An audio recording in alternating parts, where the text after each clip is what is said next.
ఎంత దుర్మార్గంగా ఉంది ఈ ప్రభుత్వము అని అంటే సడన్ గా పీపీ గారిని మార్చేసిండ్రు కేసును బలహీనం చేయడం కొరకు.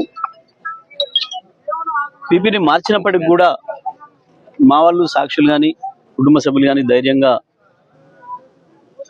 ఎవరికి లొంగకుండా ఎటువంటి బెదిరింపులకు లొంగకుండా సాక్ష్యాలు చెప్తూనే ఉన్నారు.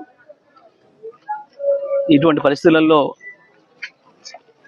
మధు ప్రధానంగా నిలబడి ఉన్నాడు ఇక్కడ అని చెప్పి మధును హత్య చేయడం ద్వారా మిగతా సాక్షులు కూడా భయపెట్టియాలి, ఆ కేసులో నుంచి బయటపడాలని ఒక దుర్మార్గమైన ఆలోచనతో హత్య చేసినట్టు కనబడతా ఉంది.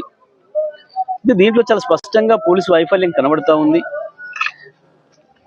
దురదృష్టం ఏంటంటే ఈ చిన్న చిన్న అధికారులను వాళ్ళ పేరు చెప్పడం సరికాదు. నేను తప్పకుండా సందర్భం వచ్చినప్పుడు వాళ్ళపైన చర్య తీసుకుంటాం. కానీ మధును పిలిచి స్వయంగా ఆ స్టేషన్ సంబంధించిన ఎస్ఐ కూడా నువ్వు ఎగిరిపోతావు అని చెప్పి మాట్లాడిండట. నాకు 15 రోజుల క్రితం వచ్చినప్పుడే మధు చెప్పిండు, ఇట్లా నన్ను ఎస్ఐ గారు పిలిచి నువ్వు ఎగిరిపోతావు అని చెప్పి భయపెట్టిస్తున్నాడు నన్ను ఇట్లా అని చెప్పి. ఇప్పుడు నేను చెప్పిన ఎగిరిపోతామని తెలిసినప్పుడు ఆయనదే కదా బాధ్యత, ఎస్ఐదే కదా బాధ్యత, కాపాడాల్సిన బాధ్యత ఆయనదే కదా మరి అనే మాట కూడా చెప్పి నువ్వు జాగ్రత్తగా ఉండు, కలిసి ఉండండి, ఎక్కడికి వెళ్ళినా ఒంటరిగా వెళ్ళకండి, అవకాశం ఇవ్వకండి ఆ దుర్మార్గులకని కూడా ముందే హెచ్చరించడం. అయినప్పటికీ కూడా దురదృష్టం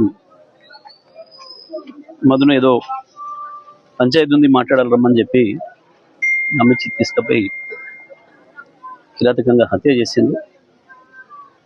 ఈ హత్యకు తప్పకుండా ఇక్కడ కాంగ్రెస్ నాయకులు తప్పకుండా పోలీసు అధికారులు కూడా బాధ్యులు అవుతారు.